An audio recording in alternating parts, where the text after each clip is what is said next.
जय हिंद। भारत माता के वीर सपूतों, आगामी सेना के जवानों, स्वागत करते हैं आपका हमारे अपने YouTube चैनल आर्मी तैयारी पर। आज हम सभी आपके साथ इंडियन आर्मी जीडी के 2017 का क्वेश्चन पेपर लेकर आए हुए हैं। ये हमारा जीडी के 2017 के क्वेश्चन पेपर का पार्ट 1 होने वाला है। इससे पहले हम सभी ने इंडियन आर्मी के जीडी के 2018 और 2019 के क्वेश्चन पेपर को बहुत ही डीपली तरीके से बता दिया है। तो यदि आपसे 2018 और 2019 के पेपर मिस कर दिए हो, आप उसकी क्लासेस अटेंड ना कर पाए हो, तो 2018 और 2019 के क्वेश्चन पेपर का लिंक आपको हमारे आई बटन पर और डिस्क्रिप्शन बॉक्स में दिया जा चुका है। वहां से जाकर आप इंडियन आर्मी जीडी के 2018 और 2019 के क्वेश्चन पेपर को देख सकते हो। तो चलिए आज का देख लेंगे 2017 के क्वेश्चन पेपर का। देखिए हमारा पार्ट 1 होगा। पार्ट 1 में हम सभी 25 क्वेश्चन कर लेंगे और पार्ट 2 में नेक्स्ट 25 क्वेश्चन करेंगे। तो इन 25 क्वेश्चन में किस किस टॉपिक से हम सब करेंगे वो देख लेते हैं। तो देखिए पहले एक बार थोड़ा सा रफली सिलेबस देख लीजिए जाए कि रफली में क्या सिलेबस होगा जीडी का, किस किस टॉपिक से कितने क्वेश्चन आते हैं। तो देखिए आएगा आपका जीके से टोटल आपके 15 क्वेश्चन होंगे। जीके से 15 क्वेश्चन, फिर हो जाएगा आपका जीएस सामान्य विज्ञान जनरल साइंस, इससे भी आपके टोटल 15 क्वेश्चन होंगे। फिर हो जाएगा आपका देख लो रीजनिंग, और रीजनिंग से आपके 5 क्वेश्चन होंगे। और रीजनिंग के बाद आपका होता है मैथ, और मैथ से आपके टोटल 15 क्वेश्चन हो जाएंगे। कितने क्वेश्चन हो गए टोटल? तो टोटल क्वेश्चन हो गए 15 जीके के, 15 जीएस के 30, 5 हो गए रीजनिंग के 35 और 15 हो गए मैथ के, हो गए टोटल 50 क्वेश्चन। तो टोटल 50 क्वेश्चन आपके आने वाले हैं। अब देखिए ये जो आपके टोटल 50 क्वेश्चन है, ठीक है, तो इन 50 क्वेश्चंस में आज हम सभी पार्ट 1 में 25 और नेक्स्ट पार्ट 2 में 25 क्वेश्चन करेंगे। तो पार्ट 1 में हम सभी 15 कर लेंगे जीके से और 10 कर लेंगे जीएस से, तो टोटल 25 क्वेश्चन हो जाएंगे। और नेक्स्ट पार्ट 2 में जो हमारे 5 बच जा रहे हैं जीएस में से, 5 है रीजनिंग के तो हो गए 10 और 15 है मैथ के तो हो गए 25।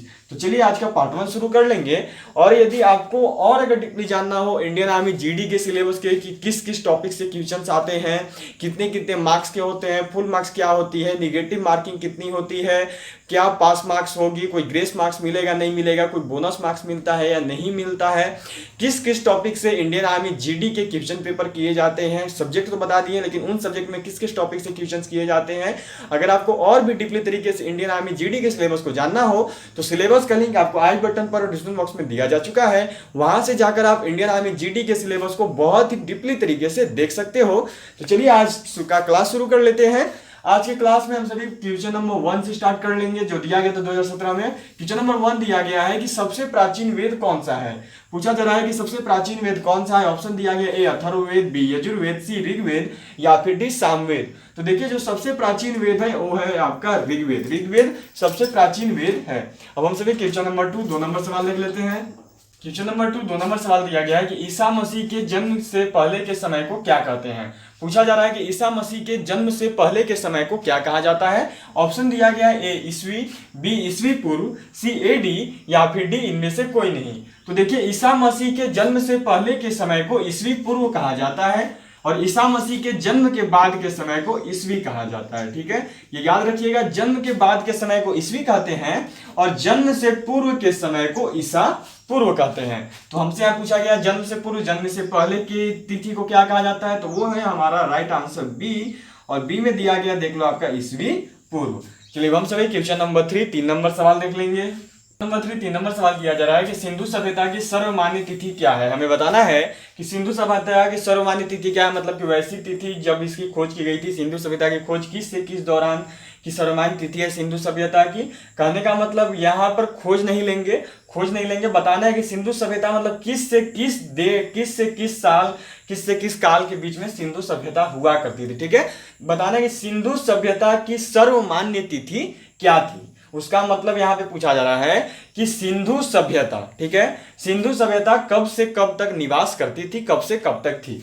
ऑप्शन दिया गया ए 2400 से 1500 ईस्वी पूर्व, बी 2400 से 1700 ईस्वी पूर्व, सी 1800 से 2700 ईस्वी पूर्व या फिर डी 400 से 500 ईस्वी पूर्व। तो देखिए सिंधु सभ्यता की जो सर्वमान्य तिथि है, ठीक है, सिंधु सभ्यता की जो सर्वमान्य तिथि है वह है आपकी 2400 से 1700 ईस्वी पूर्व तक सिंधु सभ्यता निवास करती थी। बी नंबर ऑप्शन सही है। अब देखिए यदि बात की जाए कि सिंधु सभ्यता की खोज किसने की थी, तो सिंधु सभ्यता की खोज की थी राय बहादुर दयाराम साहनी ने। ठीक है, किसने खोज की थी लिख लीजिएगा, आ सकता है एग्जाम में। राय बहादुर दयाराम साहनी जी ने सिंधु सभ्यता की खोज की थी। साहनी है ये, राय बहादुर दयाराम साहनी जी ने सिंधु सभ्यता की खोज की थी। चलिए हम सभी क्वेश्चन नंबर 4 4 नंबर सवाल देख लेंगे। क्वेश्चन नंबर 4 4 नंबर सवाल किया जा रहा है, महावीर के प्रथम अनुयायी कौन थे। बोला गया कि महावीर के प्रथम अनुयायी कौन थे? ऑप्शन दिया गया ए प्रियदर्शनी, बी चंपा, सी जामिल या फिर डी आर्य सुधर्मा। तो देखिए महावीर के जो प्रथम अनुयायी थे वो थे जामिल। ठीक है, महावीर के प्रथम अनुयायी कौन थे? तो महावीर के प्रथम अनुयायी थे जामिल। अब देखिए जामिल कौन थे? तो जामिल महावीर के अपने दामाद थे। ठीक है, जामिल कौन थे? महावीर के अपने दामाद थे।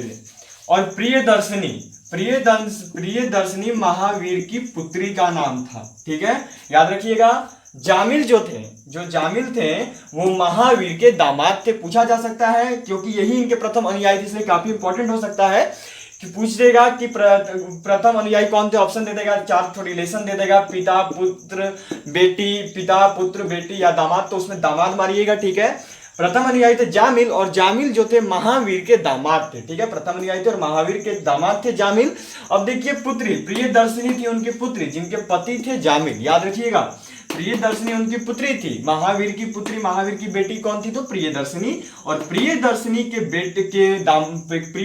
के पति थे जामिल। और चंपा प्रथम स्त्री अनुयायी थी। ठीक है, चंपा कौन थी? तो प्रथम स्त्री अनुयायी थी। ये याद रखिएगा, चंपा प्रथम स्त्री अनुयायी। याद रखना है क्योंकि आपसे देखो जब पूछा जाएगा महावीर के प्रथम अनुयायी तो सीधे मानना है जामिल जो कि उनके अपने दामाद थे। ठीक है, सीधे मारिएगा जामिल जो कि उनके अपने दामाद थे। लेकिन यदि आपसे पूछ दे कि प्रथम स्त्री अनुयायी, प्रथम महिला अनुयायी, प्रथम स्त्री अनुयायी कौन थे? तो वो थी चंपा। ठीक है, चलिए हम सभी क्वेश्चन नंबर 4 4 नंबर सवाल 5 नंबर सवाल देख लेते हैं। क्वेश्चन नंबर 5 5 नंबर सवाल दिया गया कि चीन का शोक किस नदी को कहा जाता है? हमें बताना है कि चीन का शोक के नाम से किस नदी को कहा जाता है, किसका उपनाम है चीन का शोक। ऑप्शन दिया गया ए गंगा, बी पीली, सी ब्रह्मपुत्र या फिर डी नील। ये देखिए ये चारों जो है नदियों के नाम है। ठीक है, गंगा नदी, पीली नदी, ब्रह्मपुत्र नदी और फिर नील नदी। तो देखिए इसका सही उत्तर हो जाएगा पीली नदी। ठीक है, चीन का शोक बोला जाता है पीली नदी को। किस नदी को बोला जाता है?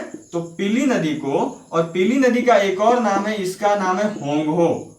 ठीक है, होंगहो नदी के नाम से भी इसे चीन में जाना जाता है। चलिए अब हम सभी क्वेश्चन नंबर 6 6 नंबर सवाल देख लेंगे। नंबर 6 6 नंबर सवाल किया गया है कि एशिया का पेरिस किसे कहा जाता है? हमें बताना है कि निम्न में से किसे एशिया का पेरिस कहा जाता है। ऑप्शन दिया गया है A Paris, B Thailand, C France या फिर डी मुंबई। तो देखिए एशिया का पेरिस बोला जाता है थाईलैंड को। किसको बोला जाता है एशिया का पेरिस? तो एशिया का पेरिस जिस शहर का उपनाम है वो है आपका देख लो थाईलैंड। चलिए हम सभी क्वेश्चन नंबर 7 7 नंबर सवाल देख लेंगे। नंबर 7 7 नंबर सवाल दिया गया है कि एवरेस्ट का पर्वत शिखर किस देश में है? बताना है कि एवरेस्ट पर्वत शिखर किस देश में है। एवरेस्ट इनमें से किस देश में है? ऑप्शन ए चीन, बी भारत, सी नेपाल या फिर डी भूटान। तो देखिए एवरेस्ट पर्वत शिखर जो है वो आपका नेपाल में है। एवरेस्ट पर्वत शिखर कहां पर है? तो एवरेस्ट जो है वो आपका नेपाल में है। चलिए हम सभी क्वेश्चन नंबर 8 8 नंबर सवाल देख लेंगे। 8 नंबर सवाल दिया गया कि पाकिस्तान की मुद्रा क्या है? हमसे पूछा जा रहा है कि पाकिस्तान की मुद्रा निम्न में से क्या है? ए रुपया, बी टका, सी यूरो या फिर डी येन। तो देखिए पाकिस्तान की जो मुद्रा है वो है आपका रुपया। ठीक है, पाकिस्तान की करेंसी क्या है? पाकिस्तान की मुद्रा क्या है? तो पाकिस्तानी करेंसी है रुपीस, पाकिस्तान का मुद्रा रुपया है। चलिए हम सभी क्वेश्चन नंबर 9 9 नंबर सवाल देखें। नंबर 9 9 नंबर सवाल दिया गया कि भारत का क्षेत्रफल संपूर्ण विश्व का है। बताना है कि भारत का क्षेत्रफल संपूर्ण विश्व का कितना क्षेत्रफल है।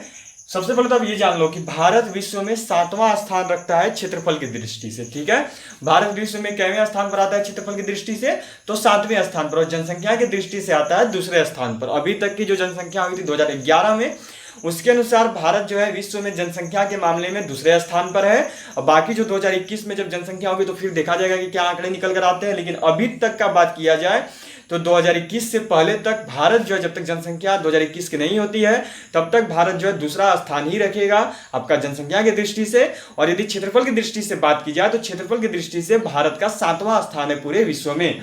तो उसी में बताना है कि कितना प्रतिशत क्षेत्रफल जो है भारत अपने पास भारत विश्व का है। भारत विश्व का कितना प्रतिशत क्षेत्रफल है? Option A 17.5, B 2.42%, C 10%, D 4.5%। ठीक है, तो देखिए इसका सही उत्तर है बी 2.42%। इतना परसेंट जो है भारत विश्व का क्षेत्रफल रखता है। चलिए हम सभी क्वेश्चन नंबर 10 10 नंबर सवाल देख लेंगे। 10 नंबर सवाल दिया गया कि भारत का सबसे दक्षिणी बिंदु है। हमें बताना है कि भारत का सबसे दक्षिणी बिंदु क्या है। A Pygmalion Point, B Indira Col, B Indira Point, C Indira Col या फिर डी इनमें से कोई नहीं। तो देखिए भारत का सबसे दक्षिणी बिंदु जो है वो आपका इंदिरा पॉइंट है। ठीक है। भारत का सबसे दक्षिणी बिंदु इंदिरा पॉइंट है। भारत का सबसे दक्षिणी बिंदु कौन सा है? तो भारत का सबसे दक्षिणी बिंदु आपका B number option Indira Point है। चलिए हम सभी क्वेश्चन नंबर 11 11 नंबर सवाल देख लेंगे। क्वेश्चन नंबर 11 11 नंबर सवाल दिया गया है, कर्क रेखा भारत के डॉट डॉट से गुजरती है। बताना है कि कर्क रेखा भारत में कहां से गुजरती है? मध्य से, बी उत्तर से, सी पश्चिम से या फिर डी पूर्व से। तो देखिए भारत में जो कर्क रेखा है वो आपका गुजरती है मध्य से।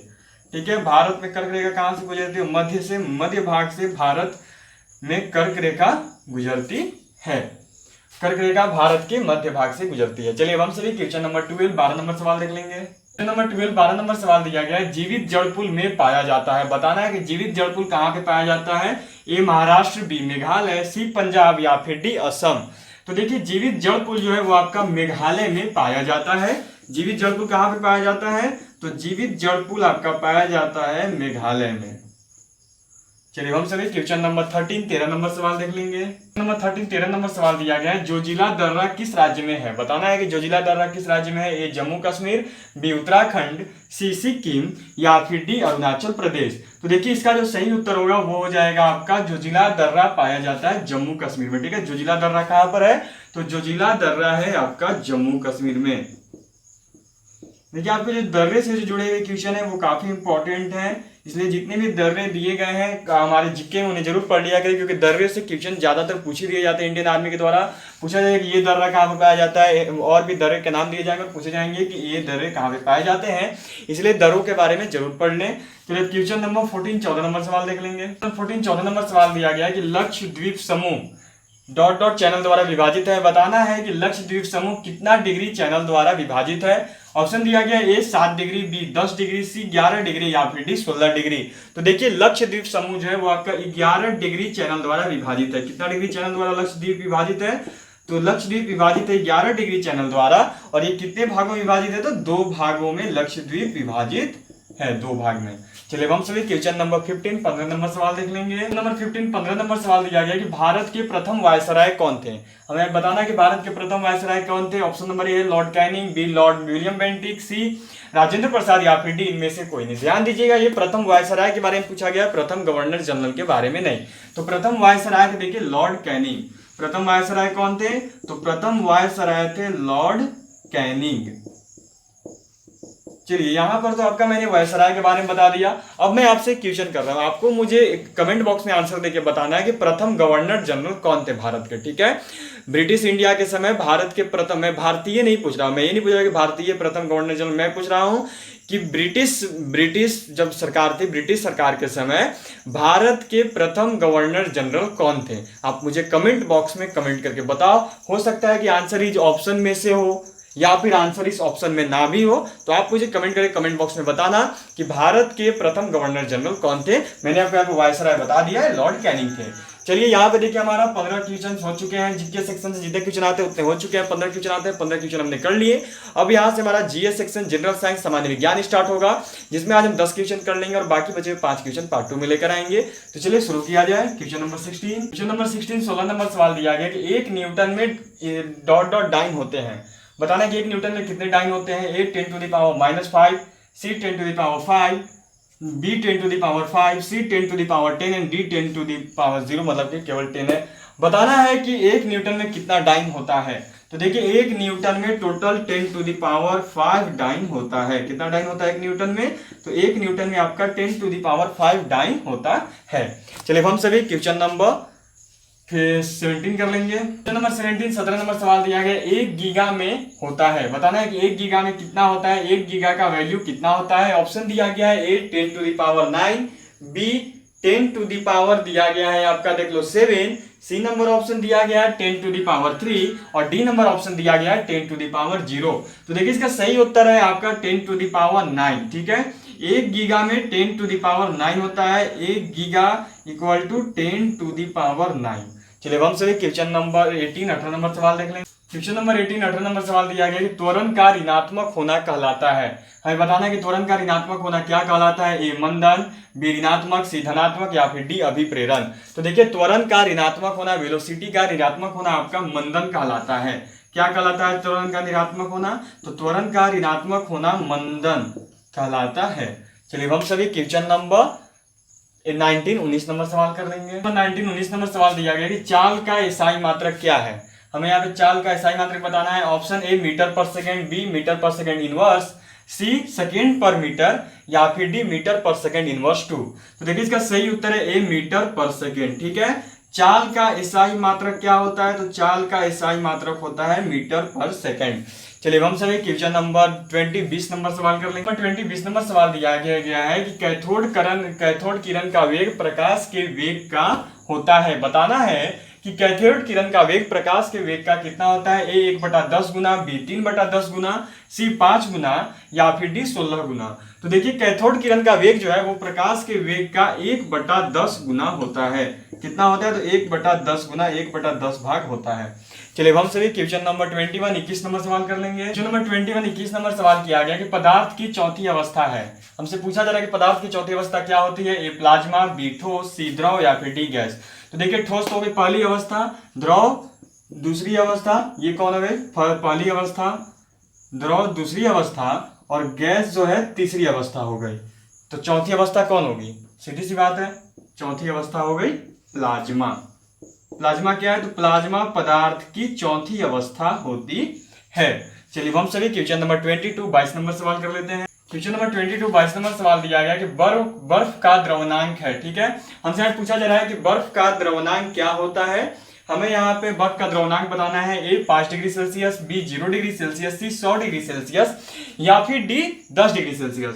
तो देखिए बर्फ का द्रवनांक होता है 0 डिग्री सेल्सियस। कितना होता है, तो बर्फ का द्रवनांक है 0 डिग्री सेल्सियस, और इसको या तो द्रवनांक भी बोल सकते हैं। ठीक है, देखिए इसको दो नाम से जाना जाता है। या तो आपसे द्रवनांक का सवाल किया जाएगा, या फिर आपसे हिमांक का सवाल किया जाएगा। ठीक है, पूछ सकता है कि बर्फ का द्रव्यनांक कितना होता है, या फिर पूछ देगा कि बर्फ का हिमांक कितना होता है। तो दोनों का आंसर होगा 0 डिग्री सेल्सियस। चलिए हम सभी क्वेश्चन नंबर 23 नंबर सवाल देख लेंगे। 23 नंबर सवाल किया गया कि संतरा में कौन सा अम्ल है। इससे पूछा जा रहा है कि संतरा में कौन सा अम्ल पाया जाता है। ए टार्टरिक अम्ल, बी सिट्रिक अम्ल, सी लैक्टिक अम्ल, या फिर डी बी दिया गया। देख लो आपका टार्टरिक अम्ल, ए और डी सेम दिए गए हैं। तो यहाँ पे जो हमारा सही उत्तर होगा वो हो जाएगा आपका बी सिट्रिक अम्ल। संतरा में जो है देख लो आपका बी सिट्रिक अम्ल पाया जाता है। चलिए हम सभी क्वेश्चन नंबर 24 नंबर सवाल देख लेंगे। क्वेश्चन नंबर 24 नंबर सवाल दिया गया कि खाने के सोडा का सूत्र क्या है। बताना है कि खाने के सोडा का सूत्र क्या है। देखिए खाने के सोडा को एक और नाम से जानते हैं बेकिंग सोडा, या फिर मीठा सोडा। ठीक है, किस नाम से जानते हैं खाने के सोडा का, दो और नाम क्या है, तो एक हो जाएगा मीठा सोडा, एक आपसे पूछा जा सकता है बेकिंग सोडा। तो तीनों तरह के क्वेश्चन पूछे जाएंगे। या तो पूछा जाएगा बेकिंग सोडा का सूत्र क्या है, या फिर मीठा सोडा का सूत्र क्या है, या फिर बोल देगा कि बेकिंग सोडा का सूत्र क्या है, या खाने के सोडा का सूत्र क्या है। तो इन सभी का जो करेक्ट आंसर है वो आपका हो जाएगा NaHCO3। चलिए हम सभी क्वेश्चन नंबर 25 देख लेंगे। 25 नंबर सवाल। क्वेश्चन नंबर 25 और आज का आखिरी सवाल दिया गया है कि क्षार लाल लिटमस पत्र को कर देता है। ए नीला, बी पीला, सी हरा, या फिर डी काला। तो देखिए क्षार जो है लाल लिटमस पत्र को नीला कर देता है। क्या करता है क्षार, तो क्षार लाल लिटमस पत्र को नीला कर देता है।